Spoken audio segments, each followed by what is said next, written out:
আসসালামু আলাইকুম ওয়া রাহমাতুল্লাহি ওয়া বারাকাতুহু।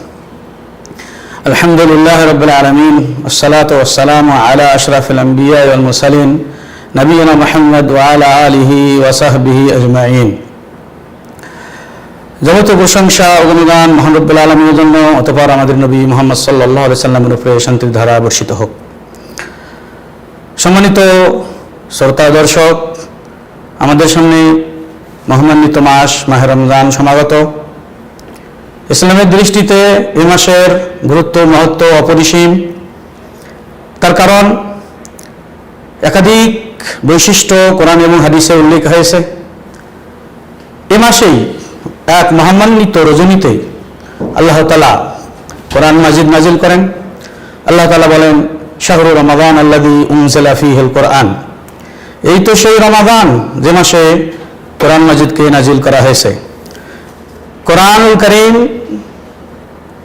ইসলামী উম্মার জন্য, ইসলামী উম্মার সম্মানকে অটুট রক্ষার জন্য এটি সবচেয়ে বড় জিনিস। যে জাতি যত কোরআনকে আঁকড়িয়ে ধরবে তত সে জাতি সম্মানিত হবে। এ মাসেই এক মহামান্বিত রজনীতে আল্লাহ তাআলা কোরআনকে নাজিল করেছিলেন। এ মাসে রয়েছে লাইলাতুল কদর, কদরের রাত্রি। যে কদর রাত্রির ইবাদাত হাজার মাসের চেয়ে উত্তম। আল্লাহ তাআলা বলেন, লাইলাতুল কদরি খায়রুম মিন আলফি শাহর।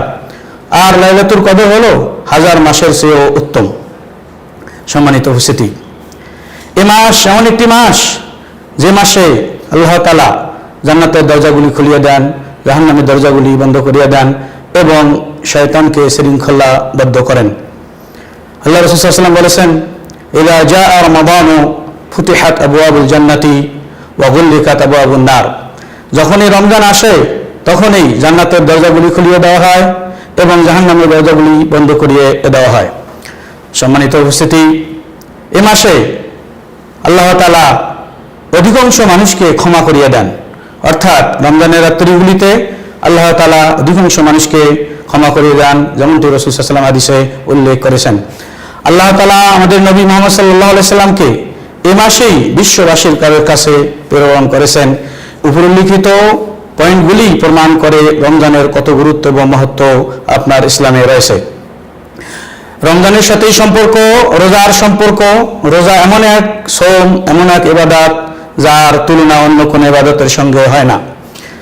রোজা, এই সোম আল্লাহ তাআলা নিজের জন্য নির্ধারণ করেছেন, নিজের জন্য নির্ধারণ করেছেন। আল্লাহ রাসূল সাল্লাল্লাহু আলাইহি ওয়াসাল্লাম হাদিসে বলেছেন, বনি আদমের প্রত্যেক আমল তার নিজের জন্য, তবে রোজা ব্যতীত এটি হলো আমার, আমি এর প্রতি দান করব। এই সোম বা রোজা এটি হলো কিয়ামতের দিন ঢালস্বরূপ। যে ব্যক্তি এই রমজানের রোজাকে পালন করবে এবং সেই সাথে অন্যান্য নফল রোজাগুলিকে পালন করবে, কিয়ামতের দিন এই রোজা জাহান্নাম থেকে তাকে মুক্তি দান করবে। সম্মানিত উপস্থিতি, সম্মানিত শ্রোতা দর্শক, এই রমজান মাসে যখন আপনার রোজাদাররা রোজা রাখে, রোজা অবস্থাকালীন যখন আপনার রোজাদার আল্লাহর কাছে দোয়া করে, আল্লাহ তাআলার দোয়া তার দোয়াকে ফিরিয়ে দেন না, তার দোয়াকে আল্লাহ তাআলা কবুল করেন। এমনিভাবে এই রমজানের বা রোজার গুরুত্বের ব্যাপারে আল্লাহ রাসূল সাল্লাল্লাহু আলাইহি ওয়াসাল্লাম বলেছেন, মান সামা রমাদানা ঈমানান ওয়া ইহতিসাবান গুফিরা লাহু মা তাকাদ্দামা মিন যামবি। যে ব্যক্তি ঈমানের সহিত সওয়াবের আশায় রমজানের রোজাগুলি আদায় করে, আল্লাহ তাআলা তার পূর্বের সমস্ত গুনাহ খাতা আল্লাহ তাআলা মাফ করিয়ে দেন। এমনিভাবে একাধিক আপনার রোজার ফজিলতের কথা উল্লেখ করা হয়েছে। রোজার ফজিলতের ব্যাপারে বলা হয়েছে, রোজাদার দুটি আনন্দ রয়েছে। একটি আনন্দ যখন সে ইফতার করে, আরেকটি আনন্দ যখন সে কিয়ামতের দিন তার রবের সঙ্গে সাক্ষাৎ করবে। এমনকি আল্লাহ রাসূল সাল্লাল্লাহু আলাইহি ওয়াসাল্লাম হাদিসে বলেছেন, রোজাদারের মুখের দুর্গন্ধ আল্লাহ তাআলার নিকটে মিশকে আম্বরের চেয়েও কি আপনার সুগন্ধিময়।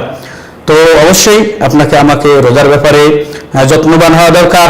রোজা রাখবে আপনার যে প্রাপ্তবয়স্ক, আপনার জ্ঞান সম্পন্ন এবং সক্ষম মুকিম ব্যক্তি, মুকিম মুসলমান, যে মুসাফির নয়, এই নরনারীরা আপনার রোজা রাখবেন।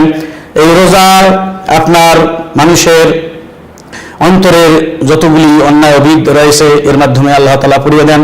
তো আসুন আল্লাহ তাআলা আমাদের সবাইকে যেন কি করেন, এই রমজান আমাদের কাছে এসেছে, এই রমজানকে আমরা তার যে হক, রমজানের যে প্রাপ্য, সেটি যেন আমরা কি আদায় করে আমাদের দিনগুলিকে অতিবাহিত করতে পারি।